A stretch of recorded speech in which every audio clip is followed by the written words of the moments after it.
So these are some upper body movements that you could do seated in a chair, as I'll be demonstrating, or you could do these standing. I'm going to show 3 upper body movements that you can do at any time during your day. And if you're doing this during work, you might not have time to do all 3. So think of this as a way to layer. So maybe you have time to do one of the movements, and then at another time you can add the others onto your sequence. So starting in a chair, if you're in the chair, you would root down through your seat. If you're standing, root down through your feet. And in both cases, we're going to allow the lower body to be very supportive and rooting down into the floor beneath us. And we're also going to allow the lower body to be sort of quiet as we focus on upper body movements. So we're going to start by centering. So placing one hand at your heart and one hand at your belly. And if it feels appropriate for you, you can close your eyes here. But you want to go inward. So sensing how your hands on your body feel and noticing your breath, noticing the quality of your breath. And then can you start to feel from the inside, so feeling into your hands. Maybe first noticing the temperature of your hands. Are your hands warm? Are they maybe cool? And then as you're here a little longer, maybe noticing quality or any other subtle sensations. So for me, I start to notice some slight tingling in the inside of my hands. And that might not be true for you, but just noticing what is it that's true for you. And if your eyes are closed, softly blink them open, resting your hands by your sides. And again, making sure that the lower body is quiet as we begin to move the upper body. So the first movement is going to be moving the arms with a flowing process of the breath. So taking the arms out into what I'm going to call goalposts. This is the expansion of the chest. So opening up through the collarbones and the chest, and then bringing the palms into the center. So as we move, we're expanding, and then as we bring the palms together, this could be your exhale. And then we're going to try to even out the movement. So expanding and releasing in a rhythmic pattern with the breath. Maintaining that sense of centeredness. And if you have any recent shoulder injuries or surgery, I would suggest that you maintain this movement. If there's a larger range of movement and you want to try, you could extend the arms up overhead. Any amount is fine, so the arms can be shoulder width apart, or even maybe the palms to touch, whatever feels appropriate in your shoulders and whatever is available to you.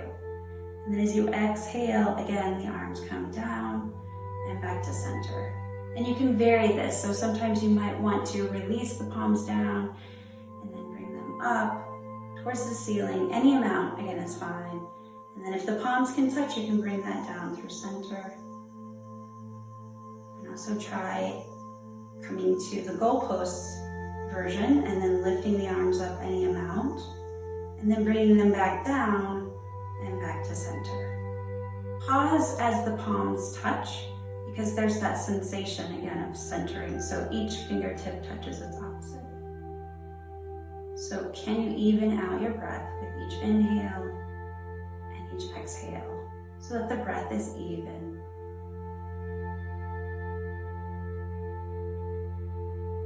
Doing this 2 more times, and any variation that felt really nice for you. So making it easy and appropriate in your body.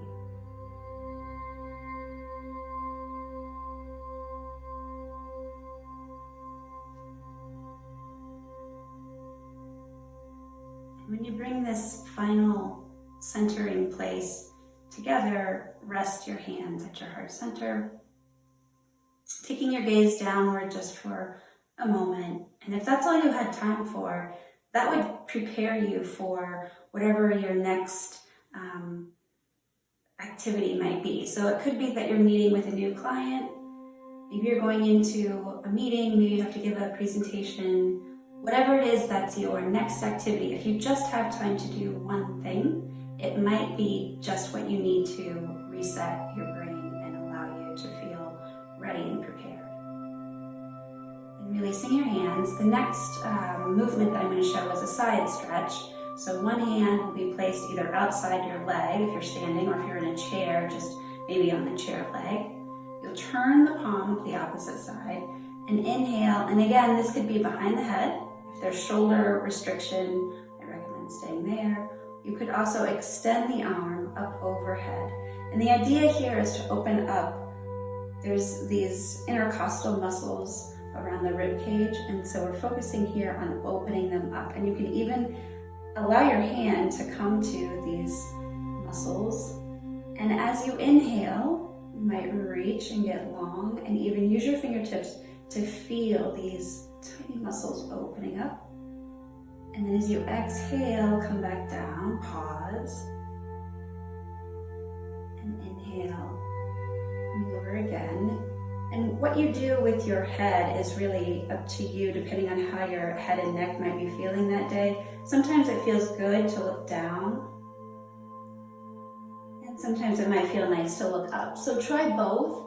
See what feels best, what feels easy and comfortable. And then releasing down. You can take your time doing these. I'm just showing you as a demonstration. Switching sides, again, starting with hand either reaching down on the chair leg or on your opposite leg as you reach the opposite arm up. And then again, if this is too much, if there's any kind of shoulder injuries there, you might want to place the hand behind the head. It's also a nice support for the back of the head and the back of the neck. The opposite hand can reach around to the rib cage, and as you inhale and expand, feel that opening. As you exhale, release. Inhale, maybe the top arm reaches overhead. And again with the neck, taking the gaze downward to see how that feels. Taking the gaze upward to compare and see how that feels. And then you can also take your fingertips here and kind of wiggle them in between each rib. And when you're ready, bringing yourself back up over your seat. Pause before we go to third movement. So the third movement is going to be, again, starting in goalposts. So feel this broadness in your back body. And then as you bring your arms together with your exhale, you're going to bring the forearms to touch. And then as you inhale, you open up into goalposts, and exhale. And again, you want to even out the breath. So it's an even inhale, an even exhale, maintaining that sense of centeredness even as the upper body is moving. This time when the forearms come to touch, if there's any restriction in the shoulders or in the back, you might want to stay here. Otherwise, see if maybe one elbow can be placed on top of the other and then the back of the hands to touch. Another option would be, if you're feeling open for it, the two palms to touch. So figure out what feels most appropriate for you, and every day may be a little different depending on your daily activities. So if it feels appropriate and accessible, if the hands are touching one another, press the hands together and then imagine, it's not going to happen, but imagine that the elbows are pulling apart from one another. You'll get this sensation through the shoulder blades. So that's what I'm sensing right now, is this broadening in my shoulder blades. And then if this is still accessible, comfortable for you, as you exhale, start to round your back. And then as you inhale, coming up, and you'll probably want to release that and open the arms up into goalposts. And then as you exhale, again, either starting with the forearms together. There's been a lot of restriction back here. This is enough. If you want to try stacking, you'll stack the opposite elbow on top, and then backs of hands. or palms to touch. Feeling that press. As you press the hands, notice how the sensation travels to the backs of your shoulders, maybe the back of your neck, and still maintaining that rooting of the lower body. As you're ready, exhale, round the spine. Feel the broadness, and as you feel broadness in your back, stay with your breath. A lot of times we focus our breath so much in our chest, but so much of our lungs is actually in our back body. Inhale, rising up. And then one more variation of this twisted arms position, crossing the elbows over if that was accessible. If not, this is always perfectly fine. So with my right arm on top, I would look over my right shoulder. Now, as you're watching this, it's going to be opposite for you, so you would be going to your left. I'm looking over my right because my right elbow is on top. So there's no strain. I'm just moving my gaze over the shoulder and then taking my face back to center. Again, open up. And then switching sides, so opposite elbow, this time on top. For me, that's my left elbow on top, so I take my gaze over my left shoulder.